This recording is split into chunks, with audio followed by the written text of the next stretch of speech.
Halo semuanya, selamat datang kembali di Katalis Kehidupan. Kali ini, kita akan menjelajahi sebuah filsafat kuno yang masih relevan hingga saat ini, Stoikisme. Stoikisme adalah filsafat Yunani kuno yang menawarkan pandangan tentang bagaimana kita dapat mencapai kehidupan yang lebih baik melalui kendali diri, ketahanan, dan hidup sesuai dengan alam. Apa itu Stoikisme? Stoikisme berasal dari kata stoa, yaitu ruang terbuka tempat Aristoteles mengajar di Athena. Filosofi ini didirikan oleh Zeno dari Citium pada abad ke-3 SM. Pusat dari filsafat ini adalah gagasan bahwa kita harus fokus pada hal-hal yang dapat kita kontrol dan menerima hal-hal yang tidak dapat kita kontrol dengan bijaksana. Prinsip utama Stoikisme. Ada beberapa prinsip utama dalam Stoikisme. 1. Hidup menurut alam. Stoikisme mengajarkan kita untuk hidup sesuai dengan alam, yang berarti menerima alam dan segala yang terjadi di dalamnya. 2. Kendali diri. Ini adalah konsep kunci dalam Stoikisme. Kita harus memisahkan diri kita dari emosi dan reaksi impulsif, dan mempertahankan kendali diri dalam segala situasi. 3. Hedonisme bijaksana. Stoikisme mengajarkan bahwa kebahagiaan sejati bukanlah hasil dari kenikmatan materi, tetapi dari kedamaian dalam pikiran dan ketenangan batin. 4. Amor fati, cinta untuk takdir. Stoikisme mengajarkan kita untuk mencintai dan menerima takdir kita, bahkan jika itu membawa penderitaan atau kesulitan. Ini membantu kita untuk tidak terjebak dalam penyesalan atau kekhawatiran tentang masa lalu atau masa depan.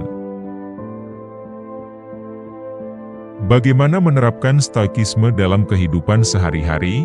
Sekarang, bagaimana kita dapat menerapkan prinsip-prinsip Stoikisme dalam kehidupan sehari-hari? 1. Latihan hidup sederhana. Latihan hidup sederhana merupakan konsep penting dalam Stoikisme yang menekankan pentingnya melepaskan ketergantungan pada hal-hal material. Ini mengajarkan kita untuk mengalihkan perhatian dari keinginan akan barang-barang duniawi dan memusatkan energi pada hal-hal yang benar-benar penting dalam kehidupan, seperti hubungan yang kuat dengan orang-orang terdekat, berkontribusi kepada masyarakat dengan melakukan kebaikan, dan terus-menerus melakukan perkembangan pribadi. Dengan mempraktikkan latihan hidup sederhana, kita dapat menemukan kebahagiaan yang lebih dalam dan lebih berkelanjutan daripada yang bisa ditawarkan oleh kepuasan materi. Melatih hidup sederhana juga membantu kita untuk memperoleh kebebasan dari kecenderungan untuk terus-menerus mengejar barang-barang baru atau status sosial. Hal ini memungkinkan kita untuk menyesuaikan diri dengan perubahan dalam keadaan kehidupan dengan lebih mudah. Karena kebahagiaan kita tidak bergantung pada faktor eksternal yang tidak dapat kita kontrol. Dengan mengurangi keinginan terhadap hal-hal materi, kita dapat membebaskan diri dari tekanan finansial dan mengalokasikan lebih banyak waktu dan energi untuk hal-hal yang lebih bermakna, seperti berkultivasi hubungan yang berarti dan mengejar tujuan hidup yang autentik. Pentingnya latihan hidup sederhana juga tercermin dalam kemampuan kita untuk menemukan kepuasan dalam hal-hal sederhana dan kecil dalam kehidupan sehari-hari. Ini memungkinkan kita untuk lebih bersyukur atas apa yang kita miliki dan menemukan kebahagiaan dalam momen-momen kecil, seperti menikmati waktu bersama keluarga, menikmati alam, atau mengejar hobi yang kita sukai. Dengan mengurangi fokus pada keinginan materialistik, kita dapat merasakan kekayaan yang sejati dalam kehidupan kita yang mungkin sebelumnya terabaikan. 2. Praktik kendali diri. Praktik kendali diri adalah kunci penting dalam filosofi Stoikisme yang membantu kita menghadapi situasi sulit dengan tenang dan bijaksana. Ketika kita dihadapkan pada tantangan atau situasi yang menantang emosi kita, penting untuk menghentikan diri dari merespon secara emosional secara impulsif. Stoikisme mengajarkan bahwa kita memiliki kendali atas sikap dan tindakan kita, meskipun kita tidak dapat mengontrol apa yang terjadi di sekitar kita. Dengan demikian, kita diajarkan untuk mengalihkan fokus dari hal-hal di luar kendali kita dan memusatkan energi pada bagaimana kita merespons terhadap situasi tersebut, alih-alih terbawa arus oleh emosi negatif seperti kemarahan atau kecemasan. Praktik kendali diri mengajarkan kita untuk tetap tenang dan rasional.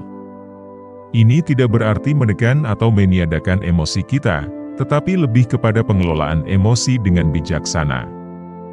Dengan mengambil langkah mundur dan mengkaji secara objektif situasi yang dihadapi, kita dapat membuat keputusan yang lebih baik dan bertindak sesuai dengan nilai-nilai dan prinsip kita. Dengan demikian, kita dapat menghindari membuat keputusan yang didorong oleh emosi yang mungkin kita sesali nantinya. Melalui praktik kendali diri, kita dapat memperoleh kekuatan batin yang lebih besar dan meningkatkan kualitas hidup kita secara keseluruhan. Ini memungkinkan kita untuk menjadi lebih responsif dan adaptif terhadap perubahan dalam kehidupan, serta meningkatkan kemampuan kita untuk menjaga hubungan yang sehat dengan orang-orang di sekitar kita. Dengan memahami bahwa kita memiliki kendali atas respons kita terhadap situasi, kita dapat merasa lebih berdaya dan mengatasi tantangan dengan lebih baik, bahkan dalam kondisi yang paling sulit sekalipun. 3. Rencanakan untuk kegagalan. Dalam filosofi Stoikisme, konsep merencanakan untuk kegagalan menjadi salah satu aspek penting yang mengajarkan kita cara menghadapi ketidakpastian hidup dengan bijaksana. Stoikisme memahami bahwa kehidupan penuh dengan ketidakpastian dan bahwa tidak semua yang kita rencanakan akan berjalan sesuai harapan. Oleh karena itu, Stoikisme mendorong kita untuk mempersiapkan diri secara mental untuk kemungkinan kegagalan dan menanggapinya dengan bijaksana. Dengan mengantisipasi kemungkinan skenario buruk, kita dapat mengurangi dampak emosional yang terjadi saat kegagalan terjadi, sehingga memungkinkan kita untuk tetap tenang dan membuat keputusan yang tepat. Merencanakan untuk kegagalan juga memungkinkan kita untuk mengubah pandangan kita terhadap kegagalan itu sendiri. Stoikisme mengajarkan bahwa kegagalan adalah bagian alami dari proses belajar dan pertumbuhan. Dengan melihat kegagalan sebagai kesempatan untuk belajar dan berkembang, kita dapat memperoleh wawasan baru dan memperbaiki diri dari pengalaman tersebut. Hal ini membantu kita untuk tidak terlalu terpukul secara emosional oleh kegagalan, melainkan melihatnya sebagai langkah menuju kemajuan dan kesuksesan di masa depan. Prinsip merencanakan untuk kegagalan dalam Stoikisme juga membantu kita untuk mempersiapkan diri secara lebih baik dalam menghadapi tantangan hidup. Dengan menyadari bahwa kehidupan tidak selalu berjalan sesuai rencana, kita dapat mengembangkan ketahanan mental yang lebih besar.